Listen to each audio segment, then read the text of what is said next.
O Grande Conflito, capítulo 33. É o homem imortal? Já no início da história humana, começou Satanás seus esforços para enganar a nossa raça. Aquele que incitara a rebelião no céu, desejou levar os habitantes da terra a unirem-se com ele em luta contra o governo de Deus. Adão e Eva tinham sido perfeitamente felizes na obediência à lei divina, e esse fato era um testemunho constante contra a alegação em que insistira Satanás no céu, de que a lei de Deus era opressiva e se opunha ao bem-estar de suas criaturas. E demais, despertou-se a inveja de Satanás ao olhar ele para o belo lar preparado para o inocente casal. Decidiu-se a causar a sua queda, a fim de que, tendo-se separado de Deus e trazido sob o seu poder, pudesse obter posse da terra e aqui estabelecer o seu reino em oposição do Altíssimo. Houvesse Satanás se manifestado em seu verdadeiro caráter, e teria sido repelido de pronto, pois Adão e Eva tinham sido advertidos contra este perigoso adversário. Ele, porém, operou na treva, ocultando seu propósito para que mais eficazmente pudesse realizar o seu objetivo. Empregando como seu intermediário a serpente, então criatura de fascinante aspecto, dirigiu-se a Eva. É assim que Deus disse: "Não comereis de toda a árvore do jardim?" Gênesis 3:1. Se Eva tivesse abstido de entrar em argumentação com o tentador, teria estado em segurança, mas arriscou-se a conversar com ele e caiu vítima de seus engodos. É assim que muitos ainda são vencidos. Duvidam e argumentam em relação aos preceitos de Deus. Ao invés de obedecerem aos mandos divinos, aceitam teorias humanas que tão somente disfarçam os estratagemas de Satanás. Disse a mulher à serpente: "Do fruto das árvores do jardim comeremos, mas do fruto da árvore que está no meio do jardim, disse Deus, não comereis dele, nem nele tocareis, para que não morrais." Então a serpente disse à mulher: "Certamente não morrereis, porque Deus sabe que no dia em que dele comerdes, se abrirão os vossos olhos e sereis como Deus, sabendo o bem e o mal." Gênesis 3, 2-5. A serpente declarou que se tornariam como Deus, possuindo maior sabedoria que antes e sendo capazes de uma condição mais elevada de existência. Eva cedeu à tentação, e por sua influência, Adão foi levado ao pecado. Aceitaram as palavras da serpente de que Deus não queria dizer o que falara. Desconfiaram de seu Criador e imaginaram que ele estava a restringir-lhes a liberdade e que poderiam obter grande sabedoria e exaltação por transgredir sua lei. Mas como compreendeu Adão, depois de seu pecado, o sentido das palavras "no dia em que dela comeres, certamente morrerás"? Achou que elas significavam, conforme Satanás o tinha levado a crer, que ele deveria ser introduzido em condição mais elevada de existência? Nesse caso, haveria, na verdade, grande bem a ganhar pela transgressão, e Satanás se demonstraria um benfeitor da raça. Mas Adão não achou ser este o sentido da sentença divina. Deus declarou que, como pena de seu pecado, o homem voltaria à terra donde foi tirado. "És pó, e pó te tornarás." Gênesis 3:19.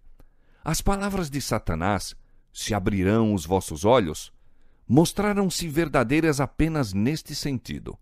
Depois que Adão e Eva desobedeceram a Deus, seus olhos se abriram para discernirem a sua loucura. Conheceram o mal e provaram o amargo fruto da transgressão. No meio do Éden crescia a árvore da vida, cujo fruto tinha o poder de perpetuar a vida. Se Adão tivesse permanecido obediente a Deus, teria continuado a gozar livre acesso àquela árvore e teria vivido para sempre.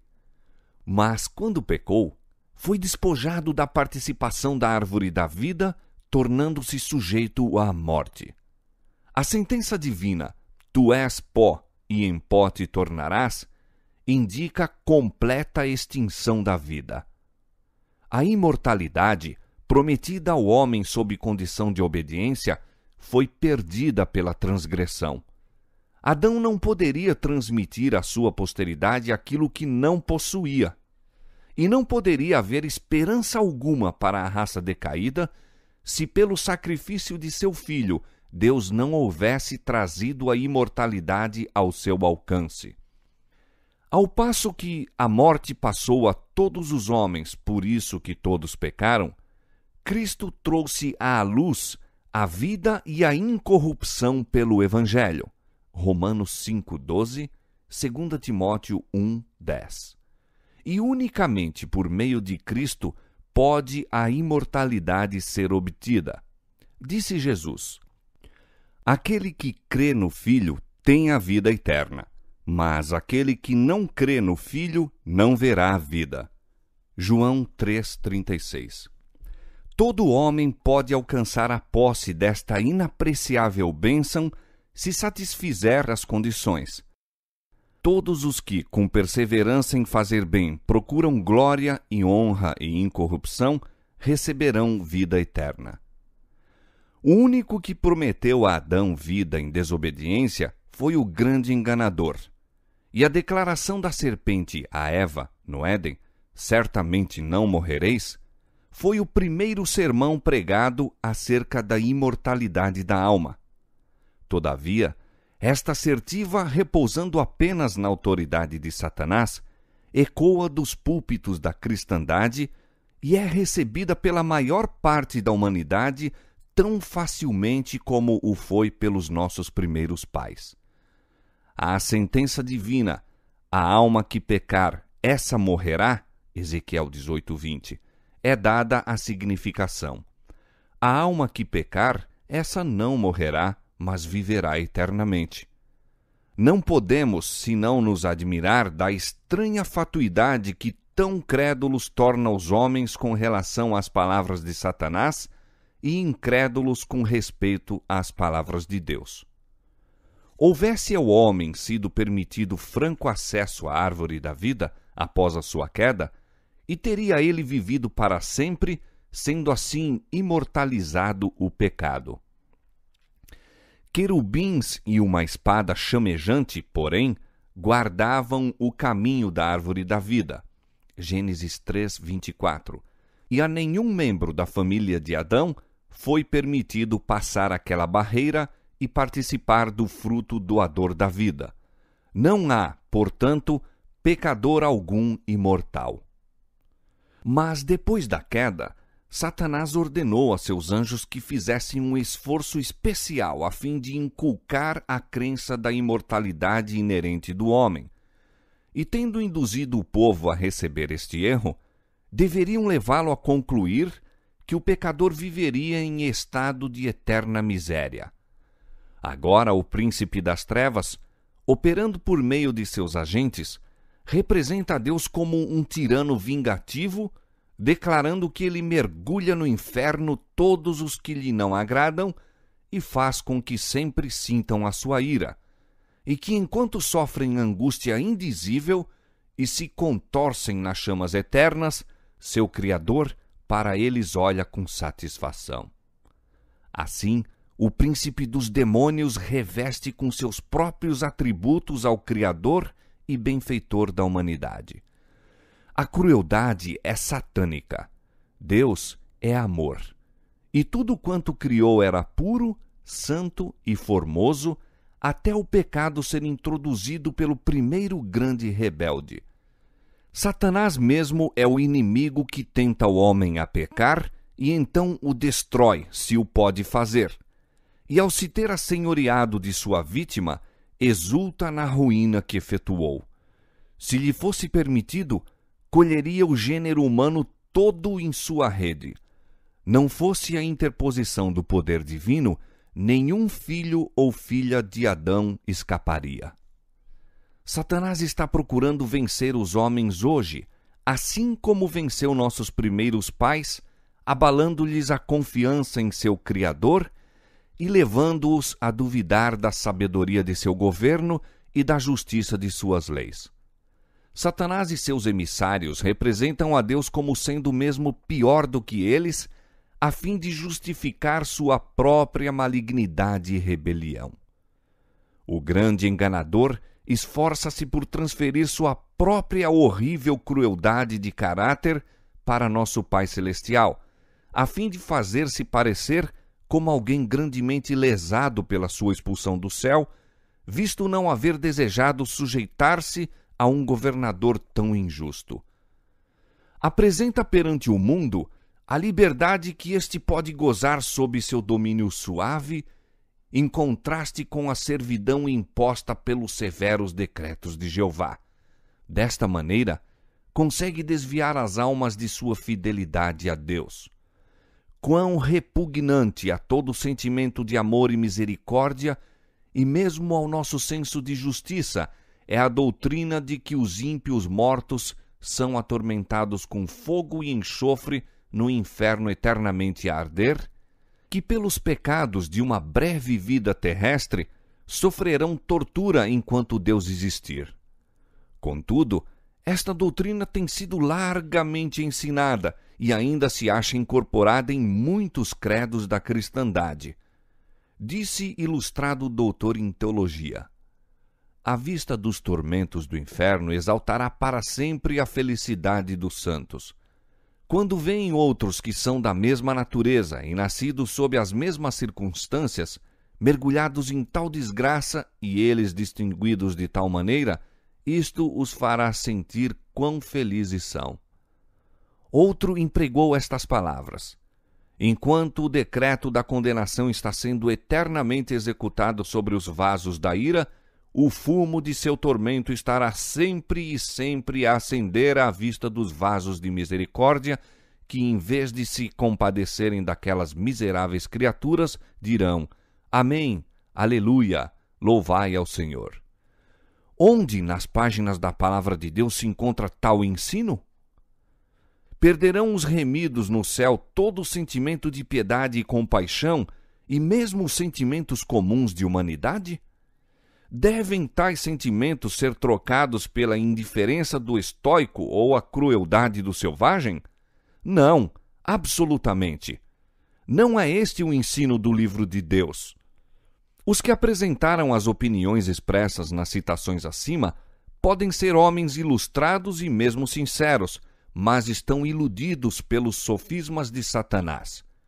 Este os leva a interpretar mal terminantes expressões das Escrituras, dando à linguagem a coloração de amargura e malignidade que a ele pertence, mas não ao Criador. Vivo eu, diz o Senhor Jeová, que não tenho prazer na morte do ímpio, mas em que o ímpio se converterá do seu caminho e viva. Convertei-vos dos vossos maus caminhos, pois por que razão morrereis? Ezequiel 33:11. Que ganharia Deus se admitíssemos que ele se deleita em testemunhar incessantes torturas? Que se alegra com os gemidos, gritos e imprecações das sofredoras criaturas por ele retidas nas chamas do inferno? Poderão esses terríveis sons ser música aos ouvidos do amor infinito? Insiste-se em que a inflição de intérmino sofrimento aos ímpios mostraria o ódio de Deus ao pecado como a um mal ruinoso à paz e à ordem do universo. Terrível blasfêmia! Como se o ódio de Deus ao pecado seja a razão por que este se perpetua.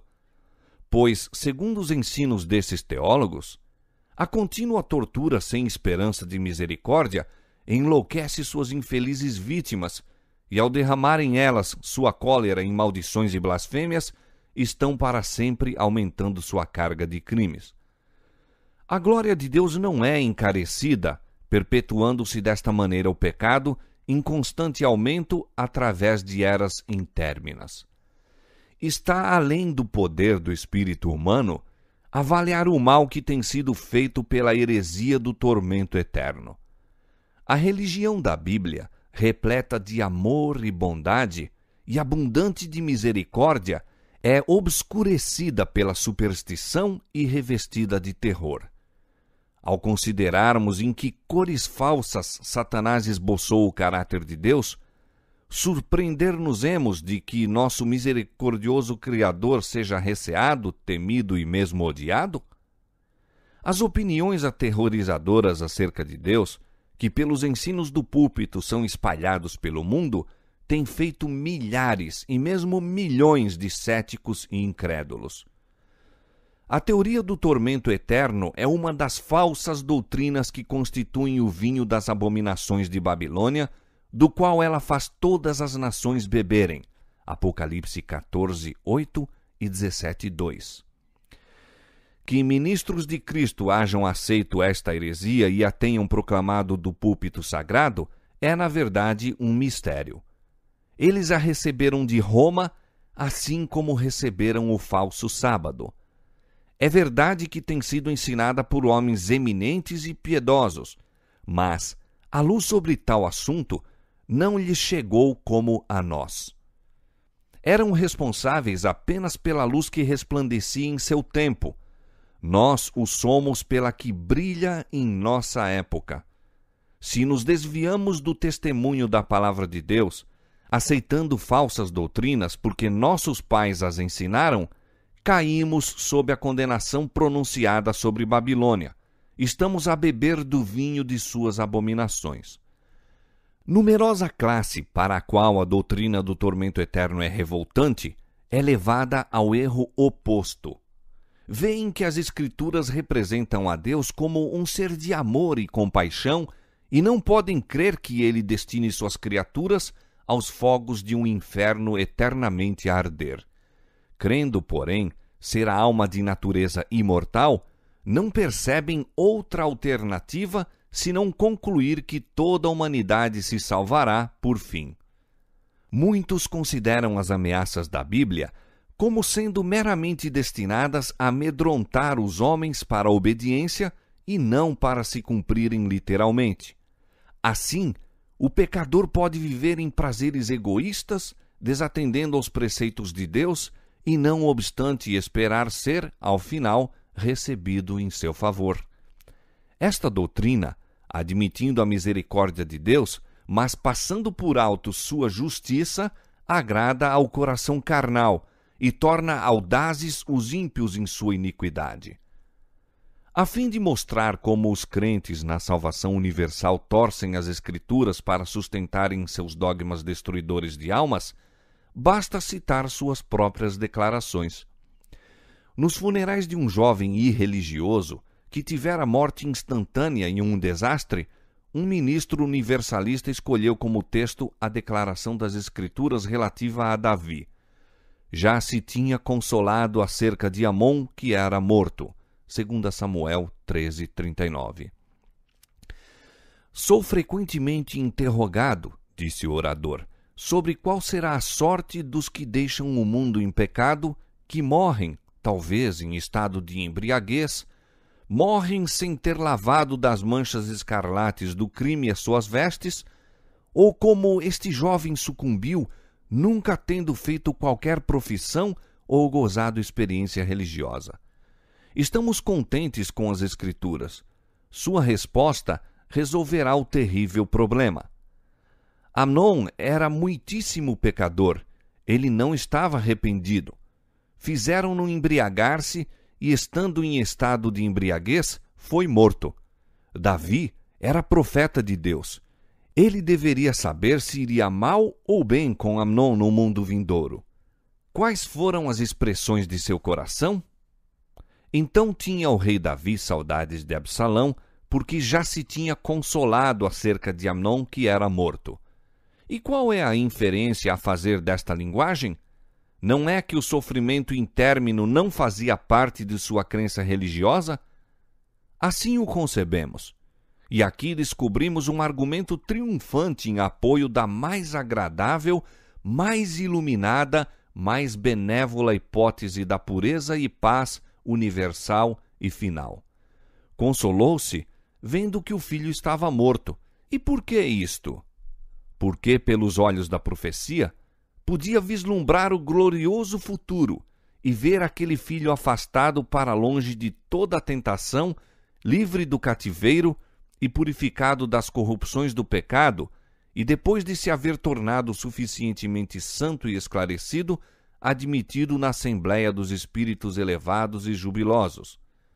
Seu único conforto era que, sendo removido do presente estado de pecado e sofrimento, seu amado filho fora para o lugar em que o mais elevado bafejo do Espírito Santo cairia sobre a sua alma entenebrecida, em que seu espírito se desdobraria à sabedoria do céu e aos suaves transportes do amor imortal, e assim se prepararia com a natureza santificada para gozar o repouso e companhia da herança celestial.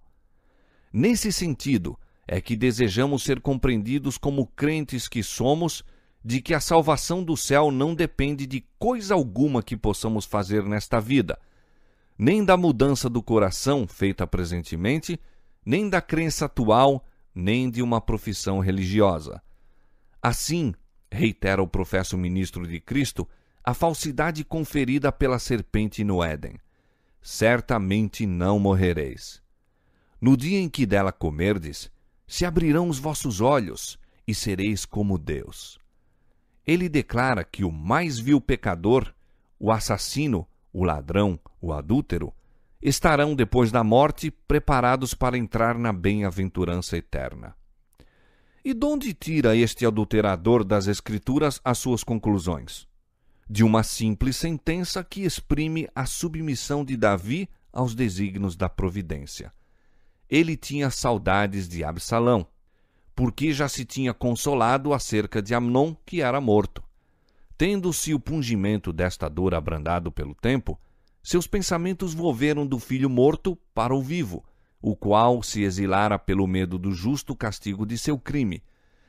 E esta é a prova de que o incestuoso e ébrio Amnon foi à sua morte imediatamente transportado para as bem-aventuradas habitações, a fim de ser ali purificado e preparado para a companhia dos anjos sem pecado. Fábula aprazível, por certo, muito apropriada para satisfazer o coração carnal. Esta é a própria doutrina de Satanás, e ele realiza sua obra eficazmente. Deveríamos surpreender-nos de que, com tal instrução, prevaleça a impiedade? O caminho seguido por este falso ensinador ilustra o de muitos outros.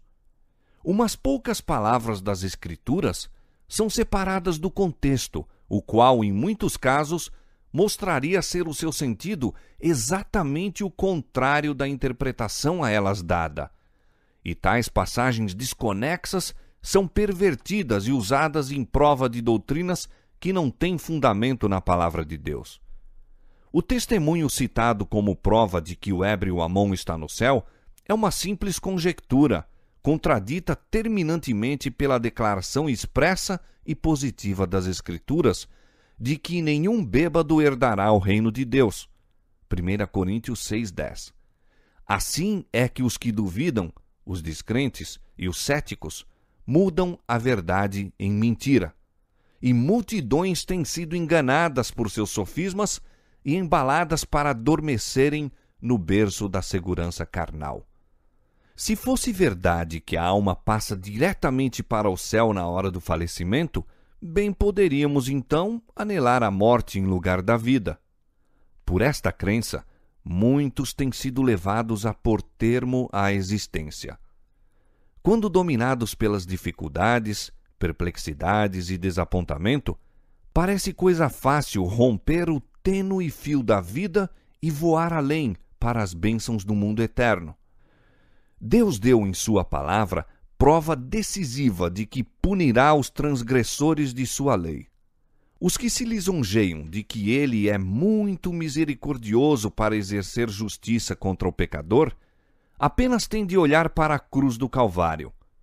A morte do imaculado Filho de Deus testifica que o salário do pecado é a morte, que toda violação da lei de Deus deve receber sua justa paga.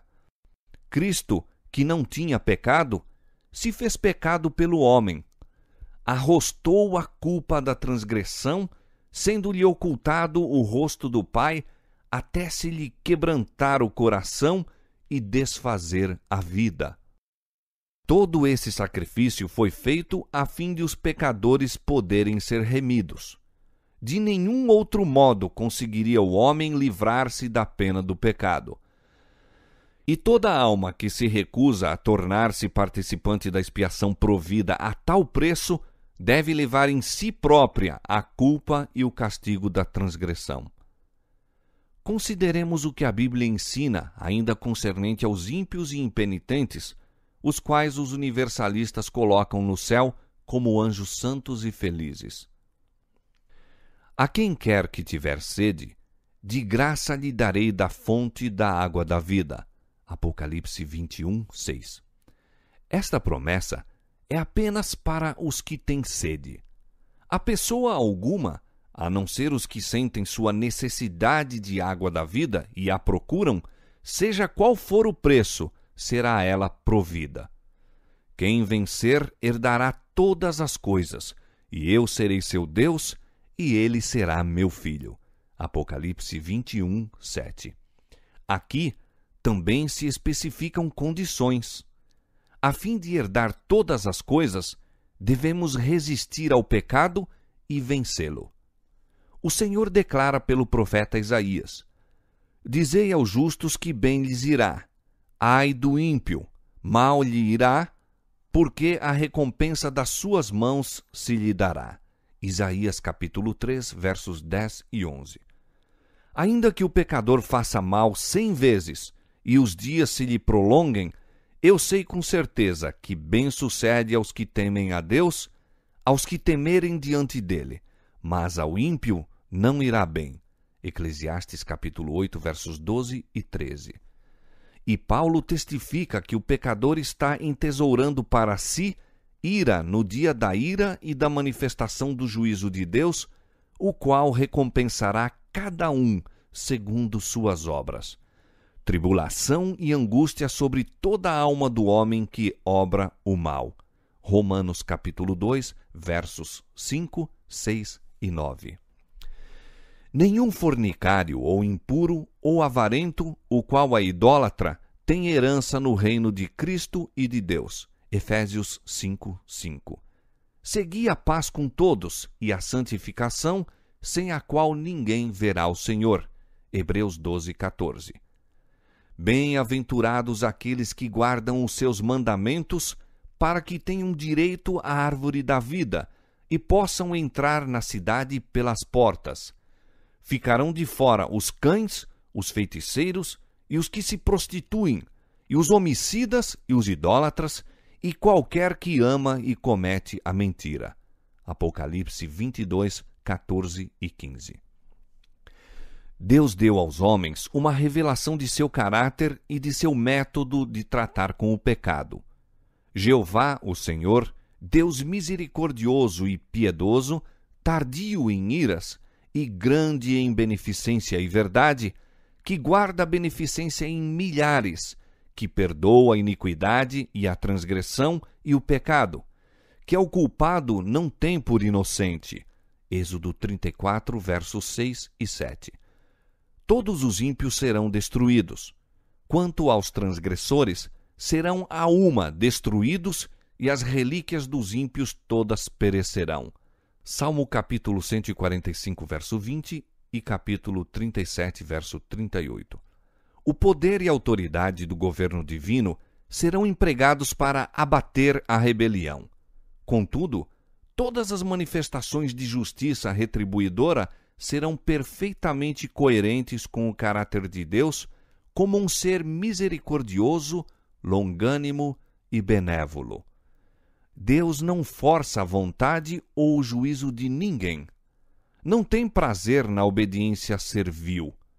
Deseja que as criaturas de suas mãos o amem porque ele é digno de amor. Quer que lhe obedeçam porque reconhecem inteligentemente sua sabedoria, justiça e benevolência. E todos os que possuem concepção justa destas qualidades amá-lo-ão porque são atraídos para ele e lhe admiram os atributos. Os princípios de bondade, misericórdia e amor, ensinados e exemplificados por Jesus Cristo, são um transunto da vontade e caráter de Deus. Cristo declarou que ele nada ensinava a não ser que o recebera do Pai. Os princípios do governo divino estão em perfeita harmonia com os preceitos do Salvador: amai vossos inimigos. Deus executa justiça sobre os ímpios para o bem do universo e mesmo daqueles sobre quem seus juízos são aplicados. Ele os faria ditosos se o pudesse fazer de acordo com as leis de seu governo e a justiça de seu caráter. Cerca-os de manifestações de seu amor, confere-lhes conhecimento de sua lei, acompanhando-os com o oferecimento de sua misericórdia. Eles, porém, lhe desprezam o amor, anulam a lei e rejeitam a misericórdia. Ao mesmo tempo em que constantemente recebem seus dons, desonram o doador, odeiam a Deus porque sabem que ele aborrece os seus pecados. O Senhor suporta a sua perversidade, mas virá finalmente a hora decisiva em que se deve decidir o seu destino. Acorrentará ele, então, esses rebeldes a seu lado? Forçá-los-á a fazerem a sua vontade? Os que escolheram a Satanás como chefe, e por seu poder têm sido dirigidos, não estão preparados para comparecer à presença de Deus. O orgulho, o engano, a licenciosidade, a crueldade fixaram-se em seu caráter. Podem eles entrar no céu para morar para sempre com aqueles a quem desprezaram e odiaram na terra? A verdade nunca será agradável ao mentiroso. A humildade não satisfará o conceito de si mesmo e o orgulho. A pureza não é aceitável ao corrupto. O amor abnegado não parece atrativo ao egoísta. Que fonte de gozo poderia oferecer o céu para os que se acham totalmente absortos nos interesses terrenos e egoístas? Poderiam aqueles cuja vida foi empregada em rebelião contra Deus ser subitamente transportados para o céu e testemunhar o estado elevado e santo de perfeição que ali sempre existe, estando toda a alma cheia de amor, todo o rosto irradiando alegria, ecoando em honra de Deus e do Cordeiro uma arrebatadora música em acordes melodiosos e fluindo da face daquele que se assenta sobre o trono uma incessante torrente de luz sobre os remidos? Sim, poderiam aqueles cujo coração está cheio de ódio a Deus, à verdade e santidade, unir-se à multidão celestial e participar de seus cânticos de louvor? Poderiam suportar a glória de Deus e do Cordeiro? Não, absolutamente. Anos de graça lhes foram concedidos a fim de que pudessem formar caráter para o céu. Eles, porém, nunca exercitaram a mente no amor à pureza. Nunca aprenderam a linguagem do céu, e agora é demasiado tarde. Uma vida de rebeldia contra Deus incapacitou-os para o céu. A pureza, santidade e paz dali lhe seria uma tortura. A glória de Deus seria um fogo consumidor. Almejariam fugir daquele santo lugar. Receberiam alegremente a destruição para que pudessem esconder-se da face daquele que morreu para os remir. O destino dos ímpios se fixa por sua própria escolha.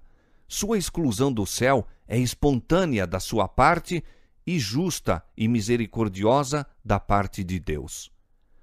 Semelhantes às águas do dilúvio, os fogos do grande dia declaram o veredito divino de que os ímpios são incorrigíveis. Não se sentem dispostos a submeter-se à autoridade divina. Sua vontade foi exercitada na revolta e, ao terminar a vida, é demasiado tarde para fazer voltar o curso de seus pensamentos em direção oposta, tarde demais para volverem da transgressão à obediência, do ódio ao amor. Poupando a vida do assassino Caim, Deus deu ao mundo um exemplo do resultado que adviria de permitir o pecador vivesse para continuar o caminho de desenfreada iniquidade.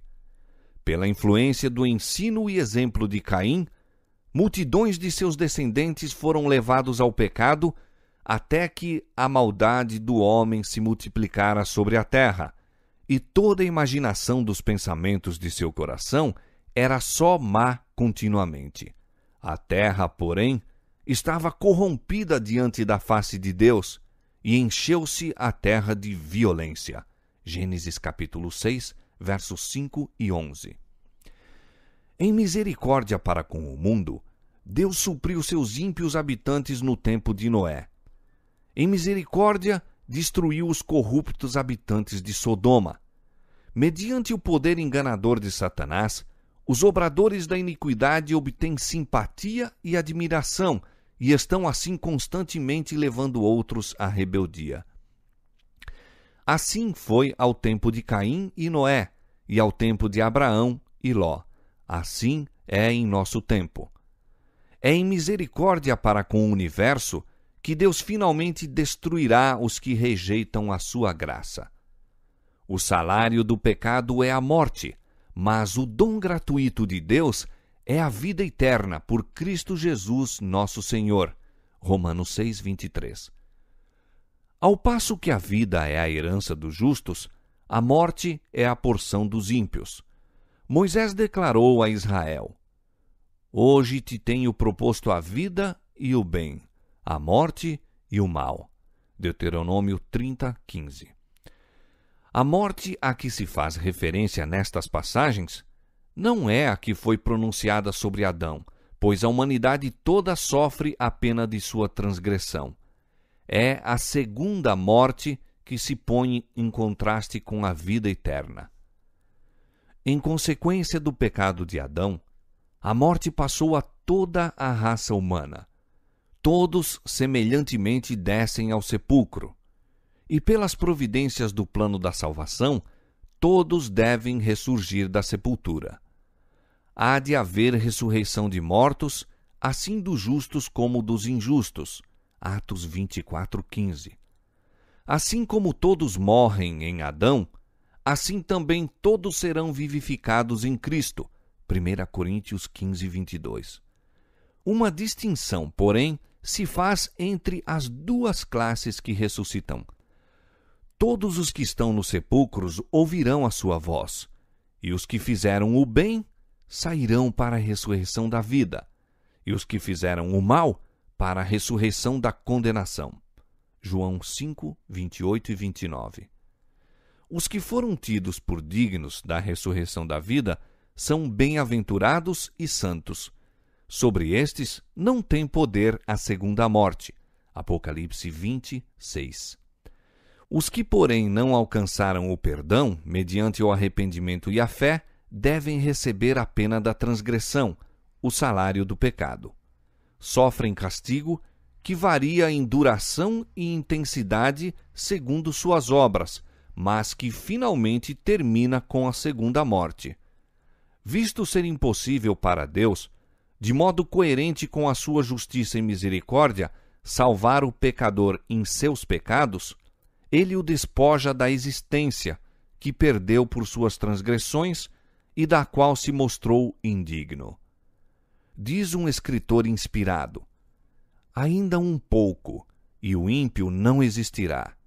Olharás para o seu lugar e não aparecerá. E outro declara: e serão como se nunca tivessem sido. Salmo 37, verso 10 e Obadias 16. Cobertos de infâmia, mergulham sem esperança no ouvido eterno.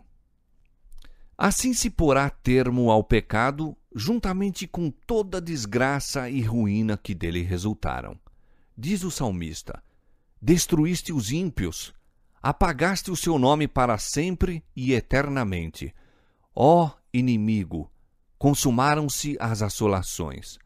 Salmo capítulo 9, versos 5 e 6. João, no Apocalipse, olhando para a futura condição eterna, ouve uma antífona universal de louvor imperturbada por qualquer nota de discórdia. Toda criatura no céu e na terra atribui a glória a Deus. Apocalipse 5, 13. Não haverá então almas perdidas para blasfemarem de Deus, contorcendo-se em tormento interminável. Tampouco seres desditosos no inferno unirão seus gritos aos cânticos dos salvos. Sobre o erro fundamental da imortalidade inerente, repousa a doutrina da consciência na morte, doutrina que, semelhantemente à do tormento eterno, se opõe aos ensinos das Escrituras, aos ditames da razão e a nossos sentimentos de humanidade. Segundo a crença popular, os remidos no céu estão a par de tudo que ocorre na terra, e especialmente da vida dos amigos que deixaram após si. Mas como poderia ser fonte de felicidade para os mortos o saberem das dificuldades dos vivos, testemunhar os pecados cometidos por seus próprios amados e vê-los suportar todas as tristezas, desapontamentos e angústias da vida? Quanto da bem-aventurança celeste seria fruída pelos que estivessem contemplando seus amigos na terra? E quão revoltante, não é, a crença de que, logo que o fôlego deixa o corpo, a alma do impenitente é entregue às chamas do inferno. Em quão profundas angústias deverão mergulhar os que veem seus amigos passarem a sepultura sem se acharem preparados para entrar numa eternidade de miséria e pecado. Muitos têm sido arrastados à insanidade por este inquietante pensamento. Que dizem as Escrituras com relação a estas coisas? Davi declara que o homem não se acha consciente na morte. Sai-lhes o espírito e eles tornam-se em sua terra. Naquele mesmo dia perecem os seus pensamentos. Salmo 146, verso 4. Salomão dá o mesmo testemunho. Os vivos sabem que hão de morrer, mas os mortos não sabem coisa nenhuma. O seu amor, o seu ódio e a sua inveja já pereceram, e já não têm parte alguma neste século em coisa alguma do que se faz debaixo do sol. Na sepultura para onde tu vais, não há obra, nem indústria, nem ciência, nem sabedoria alguma. Eclesiastes capítulo 9, versos 5, 6 e 10.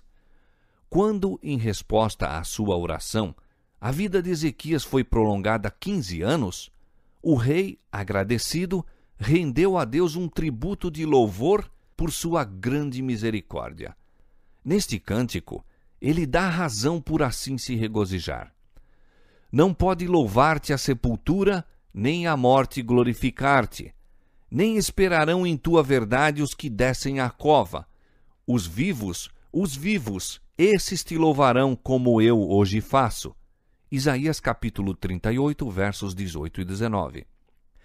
A teologia popular representa os justos mortos como estando no céu, admitidos na bem-aventurança e louvando a Deus com língua imortal.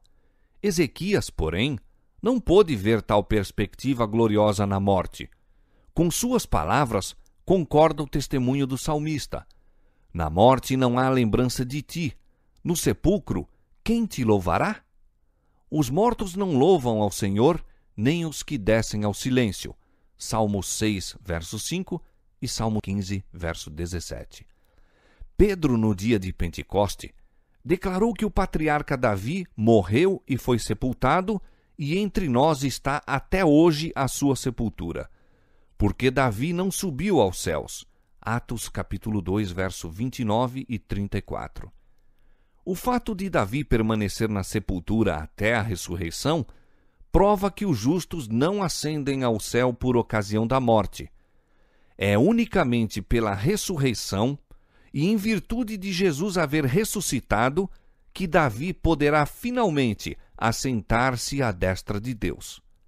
E Paulo disse: se os mortos não ressuscitam, também Cristo não ressuscitou. E se Cristo não ressuscitou, é vã a vossa fé, e ainda permaneceis nos vossos pecados. E também os que dormiram em Cristo estão perdidos. 1 Coríntios capítulo 15, versos 16 a 18. Se durante 4.000 anos os justos tivessem à sua morte ido diretamente para o céu, como poderia Paulo ter dito que se não há ressurreição, os que dormiram em Cristo estão perdidos? Não seria necessário ressurreição. O mártir Tyndale, referindo-se ao estado dos mortos, declarou: confesso abertamente que não estou persuadido de que eles já estejam na plena glória em que Cristo se acha ou em que estão os anjos eleitos de Deus. Tampouco é isto artigo de minha fé, pois se assim fosse, não vejo nisto senão que o pregar a ressurreição da carne seria coisa vã. É fato inegável que a esperança da imortal bem-aventurança ao morrer tem terminado generalizada a negligência da doutrina bíblica da ressurreição. Esta tendência foi notada pelo Dr. Adão Clarke, que disse: a doutrina da ressurreição parece ter sido julgada de muito maiores consequências entre os primeiros cristãos do que o é hoje. Como é isto? Os apóstolos estavam continuamente insistindo nela e concitando os seguidores de Cristo à diligência, obediência e animação por meio dela. E seus sucessores, na atualidade, raras vezes a mencionam. Pregavam-na os apóstolos, nela criam os primitivos cristãos, pregamo-la nós e nela creem nossos ouvintes. Não há doutrina no Evangelho a que se dê maior ênfase, e não há doutrina no atual conjunto dos assuntos pregados que seja tratada com maior negligência. Este estado de coisas tem continuado a ponto de ficar a gloriosa verdade da ressurreição quase totalmente obscurecida e perdida de vista pelo mundo cristão. Assim, um dos principais escritores religiosos, comentando as palavras de Paulo em 1 Tessalonicenses capítulo 4, versos 13 a 18, diz: para todo o fim prático de consolação, a doutrina da bem-aventurada imortalidade dos justos toma para nós o lugar de qualquer doutrina duvidosa acerca da segunda vinda do Senhor. Por ocasião de nossa morte, o Senhor vem a nós. É isto que devemos esperar e aguardar. Os mortos já passaram para a glória, não esperam a trombeta para o seu juízo e bem-aventurança. Quando, porém, estava para deixar seus discípulos, Jesus não lhes disse que logo iriam ter com ele. Vou preparar-vos lugar, disse ele. E se eu for e vos preparar lugar, virei outra vez e vos levarei para mim mesmo. João 14, versos 2 e 3. E diz-nos Paulo, mais, que o mesmo Senhor descerá do céu com alarido e com voz de arcanjo e com a trombeta de Deus. E os que morreram em Cristo ressuscitarão primeiro. Depois, nós, os que ficarmos vivos, seremos arrebatados juntamente com ele nas nuvens a encontrar o Senhor nos ares, e assim estaremos sempre com o Senhor. E acrescenta: consolai-vos uns aos outros com estas palavras. 1 Tessalonicenses capítulo 4, versos 16 a 18. Quão grande é o contraste entre essas expressões de conforto e as do ministro universalista citadas acima. O último consolou os que foram despojados da companhia do seu ente querido com a afirmação de que, por mais pecador que o morto pudesse haver sido, ao expirar aqui, seria recebido entre os anjos. São Paulo aponta a seus irmãos a futura vinda do Senhor, quando os grilhões do túmulo serão quebrados e os mortos em Cristo ressuscitarão para a vida eterna. Antes de qualquer pessoa poder entrar nas mansões dos bem-aventurados, seu caso deverá ser investigado e seu caráter e ações deverão passar em revista perante Deus. Todos serão julgados de acordo com as coisas escritas nos livros e recompensados conforme tiverem sido as suas obras. Este juízo não ocorre por ocasião da morte. Notai as palavras de Paulo. Tem determinado um dia em que com justiça há de julgar o mundo por meio do varão que destinou, e disto deu certeza a todos, ressuscitando-o dos mortos. Atos 17, 31. Aqui o apóstolo terminantemente declara que um tempo específico, então, no futuro, fora fixado para o juízo do mundo. Judas se refere, ao mesmo tempo, aos anjos que não guardaram o seu principado, mas deixaram a sua própria habitação, reservou na escuridão e em prisões eternas até ao juízo daquele grande dia. E cita ainda as palavras de Enoque. Eis que é vindo o Senhor com milhares de seus santos para fazer juízo contra todos. Judas, versos 6, 14 e 15. João declara ter visto os mortos, grandes e pequenos, que estavam diante do trono. E abriram-se os livros, e os mortos foram julgados pelas coisas que estavam escritas nos livros. Apocalipse capítulo 20, verso 12. Se, porém, os mortos já estão gozando a bem-aventurança celestial ou contorcendo-se nas chamas do inferno, que necessidade há de um juízo futuro? Os ensinos da palavra de Deus acerca destes importantes pontos não são obscuros nem contraditórios. Podem ser compreendidos pela mente comum. Mas que espírito imparcial pode ver sabedoria ou justiça na teoria corrente? Receberão os justos, depois da investigação de seu caso no juízo, este elogio: bem está, servo bom e fiel, entra no gozo do teu Senhor, quando eles estiveram morando em sua presença, talvez durante longos séculos? São os ímpios convocados do lugar do tormento para receberem esta sentença do juiz de toda a terra: apartai-vos de mim, malditos, para o fogo eterno? Ó, sarcasmo solene, vergonhoso obstáculo à sabedoria e justiça de Deus. A teoria da imortalidade da alma foi uma das falsidades que Roma tomou emprestadas do paganismo, incorporando-a à religião da cristandade. Martinho Lutero classificou-a entre as monstruosas fábulas que fazem parte do monturo romano das decretais. Comentando as palavras de Salomão no Eclesiastes, de que os mortos não sabem coisa nenhuma, diz o reformador: outro passo provando que os mortos não têm sentimento. Não há ali, diz ele, deveres, ciência, conhecimento, sabedoria. Salomão opinou que os mortos estão a dormir e nada sentem absolutamente, pois os mortos ali jazem, não levando em conta nem dias nem anos, mas quando despertarem, parecer-lhes-á haver dormido apenas 1 minuto. Em parte alguma das Escrituras Sagradas se encontra a declaração de que é por ocasião da morte que os justos vão para a sua recompensa e os ímpios ao seu castigo. Os patriarcas e profetas não deixaram tal acerto. Cristo e seus apóstolos não fizeram sugestão alguma a esse respeito. A Bíblia claramente ensina que os mortos não vão imediatamente para o céu. Eles são representados como estando a dormir até a ressurreição. 1 Tessalonicenses capítulo 4, verso 14, Jó capítulo 14, versos 10 a 12. No mesmo dia em que se quebra a cadeia de prata e se despedaça o copo de ouro, Eclesiastes 12, 6, perecem os pensamentos dos homens. Os que descem à sepultura estão em silêncio. Não mais sabem de coisa alguma que se faz debaixo do sol. Jó 14, 21. Bendito descanso para o justo cansado. Seja longo ou breve o tempo, não é para eles senão um momento.